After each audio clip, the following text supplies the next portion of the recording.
What are your thoughts? This is the final game you're going to be playing in your Yankee Road Grays. What are you feeling as you head to the ballpark? Well, I'm actually here in the ballpark. I'm sitting in the bleachers. Okay. This has been a very special place to me for a long time, Michael. As you know, I started my career here in 1994 as an 18-year-old with my mother and my brother and sister in the stands, and I can't describe to you how nervous and how much my knees were shaking. It's a special place. We've had some epic battles here. We have the utmost respect for the Red Sox organization, and it's been a fun run. Alex, it's Don, man. How you doing? Hey, Don, what's up? All right, after the near home run last night, yes, really showed you and your emotion on your face in the dugout. What were you thinking about after just missing that home run? Well, first, I was happy to get in the game. I thought it was a perfect situation, pivotal part of the game. I wanted to drive the ball to the middle of the field. I worked a good count, a 2-1 count, and got a good pitch to hit, and just missed it. And I was a little disappointed. That's all. All right, so the fans on Tuesday were chanting, "We want A-Rod." Yesterday they chanted, they wanted A-Rod. Then you come out of the dugout and boos rained down. What were your thoughts, and did you hear the boos? Oh, of course I heard the boos. It was awesome. It was pretty electric. I've heard the boos here for a long time, but I love this ballpark. I love the fans.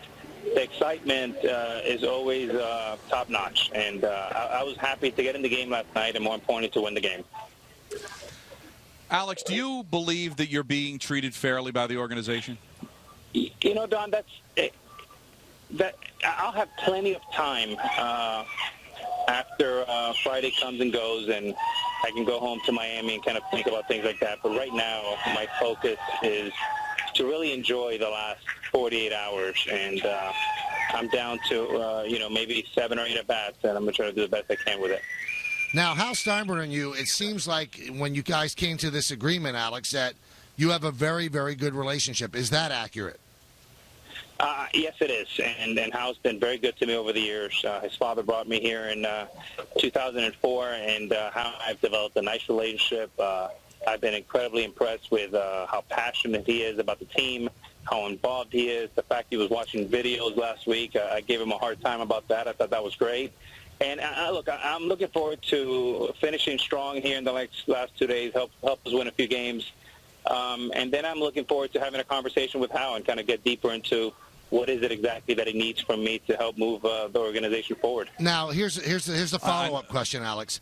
You've always had a good relationship with Joe Girardi. Through all your troubles of your suspension, he was there for you. And he said yesterday during a press conference that maybe some of the things that have happened over the last couple of days have not helped that relationship. Has that relationship been hurt? Again, Michael, I'm gonna have a long time to kind of digest what's happened here. I'm taking the last 48 hours and think about memory lane and think about a lot of the great things that have happened here in New York.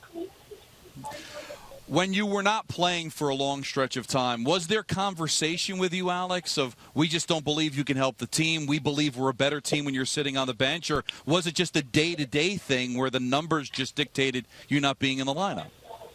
We had conversations here and there. Obviously, the writing was on the wall. They felt that a team without me in the lineup was a better team. Obviously, I always think that, especially this year, that we were a better team if I was in the lineup. That's part of being a competitor.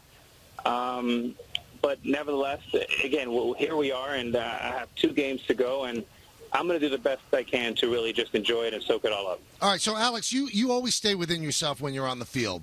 And I said yesterday when you pinch hit, on a scale of 1 to 10, 10 being the highest, you probably are a 16 wanting to hit a home run. You probably want to hit a home run over these final 2 games. You shortchanged me. It wasn't 16. It was more than that. It was more than that. So how do you stay within yourself for these 8 or 9 at-bats that you're going to get? Well, again, I thought last night was a perfect situation because the game was on the line. I had an opportunity to advance runners and hopefully drive in a run or two. I played in a lot of big games. I don't know how these last 2 are going to be. It's something I'm looking forward to, but I don't have any experience with coming down to my last 8 at-bats in my last 2 games. Alex, any chance, if the circumstances are right, that you would play the field? I asked Joe. He said no. So you wanted to? Yeah, of course. I wanted to play third base. I thought that, CeCe's on the mound, a lot of history there. I thought it would have been a fun way to go out, and I think the fans of New York specifically remember me more as a third baseman. Now, let me ask you this, Alex, because all of the forecast for tomorrow is heavy rain starting at 5 o'clock. Is there any contingency plan? What happens if the game is rained out? Have the Yankees talked to you about that? They haven't. But again, Mike, I'm pretty optimistic. There's a good chance it doesn't rain as well, and I'm going to focus on that. Yeah, I want to dial back to the fielding part of it, Alex. They say no, and so you're telling me at 10-0 in the ninth inning you couldn't go out there and play third. But why do you believe that it was such a definitive no when there certainly could be circumstances in which you could play the field? Yeah, I felt the same way, Don. I thought that I could at least make the routine plays. I've done it for a long time. Right. It would have been fun. It would have been excited for me and our fans, I think. But I asked the question, and Joe just said no. After the last out tomorrow, Alex, will there be sadness or will there be happiness? What do you think your emotions are going to be? What are your emotions right now? I can't predict how I'm going to feel after the last out of the game tomorrow, but I think it's going to be a combination of all. It's how I've been feeling this whole week. It's been an emotional week. It's been a little bit of a roller coaster. But if you ask me in a week or 10 days, Michael, I'll give you a much better answer then.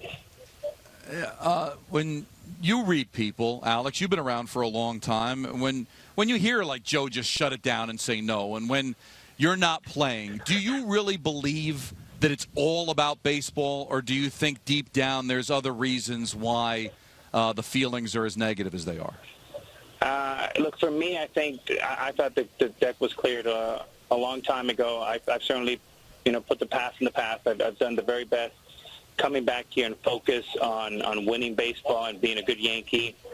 And that's how I feel. I cannot speak for anybody else. Again, one thing is to make clear, Don, nobody owes me anything. And any at-bat that I get, I cherish. And I said about 2 years ago when I came back that I was thankful for the opportunity to come back, and I'm also thankful for the opportunity to play the last two games.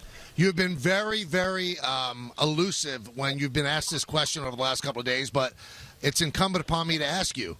I still think you could play. If somebody thinks you could play after you walk away from the Yankees, will you play Major League Baseball again?